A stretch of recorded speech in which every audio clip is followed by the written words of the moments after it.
Hello and welcome to the Lounge Podcast with me, Pooja Chaturvedi. The business world keeps every minute of the working day. Globalization has made the competition tougher, and in order to stay ahead, today's CEOs have to be multi-skilled visionaries, capable of seeing the big picture as well as understanding the details that may trip up the business.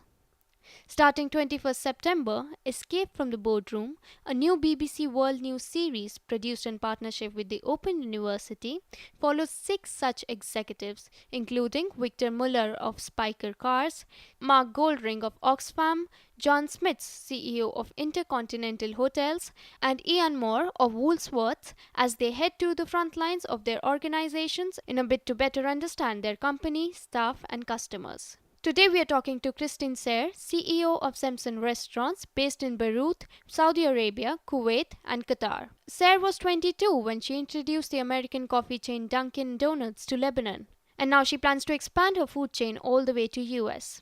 She joins us on this podcast from Lebanon. Hi Christine, welcome to the Lounge Podcast. Thank you. Hello, how are you? I'm good, how are you? I'm fine, very happy to be here. Okay, so tell us about your experiences of being a part of the series Escape from the Boardroom. Why did you decide to do it? It was very interesting experience to go back doing basics. We get caught to the management part of the business and we forget to go back to the ground from time to time. So it was a very interesting experience for me. What do you mean go back to the ground? In our case, we have Samsung, which is a Lebanese restaurant, and we have the franchise of Dunkin' Donuts in Lebanon, and we have Green Falafel chain. So I went back and worked as a waitress. I cooked with the chef traditional Lebanese recipe, and I worked also in Green Falafel and Dunkin'. So it was very nice for myself and for my team as well. That sounds interesting. Christine, tell me, at the age of 22, you introduced the American coffee chain Dunkin' Donuts to Lebanese society. You started pretty early. Do you think starting early in one's career is a boost? Everything has positive and negative. The advantage that I started early is that when you're young, you don't think that failure is an option. So you just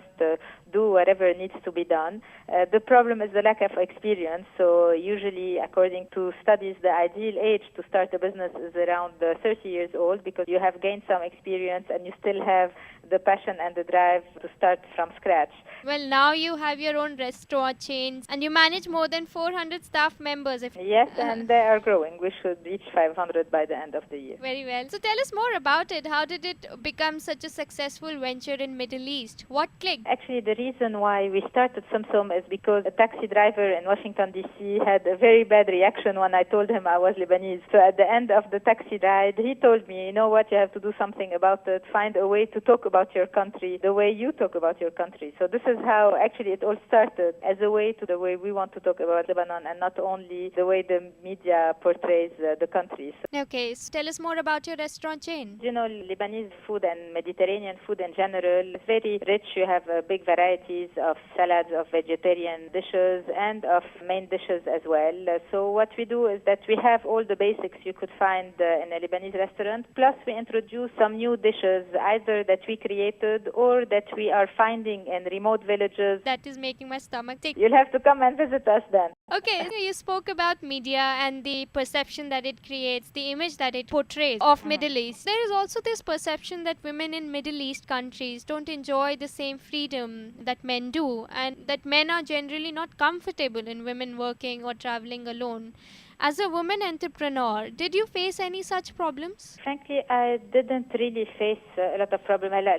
Every country in the Middle East is a bit different. In Lebanon, I did not face a problem. I had more challenges because I was young, to convince people of what I was doing more than from a gender perspective. And I'm a firm believer that a woman can do anything a man can. And even in the rest of the countries of the Middle East, there was some curiosity because there are not a lot of women entrepreneurs, but there are quite a few. So you have the curiosity aspect, and then there's a lot of respect for women in general. And currently, Middle East is crippled with too many political and civil problems. Is your business? Of course, this affects the business tremendously. Whenever there's a security problem, people are not on the streets anymore, so they don't go out to restaurants or coffee shops. Unfortunately, we have a lot of problems happening in a lot of countries that are around us, and it's starting to affect us. We have more than 1 million refugees in Lebanon, over a 4 million population. This makes a lot of people. So every single factor affects our life and our businesses. Escape from the Boardroom will appear every week on BBC World News from 21st September for 6 weeks on Saturdays at 7:40 am and 8:40 pm and Sundays at 2:40 pm. Did you find this conversation interesting? Tell us at feedback@livemint.com. Be good and have a great weekend.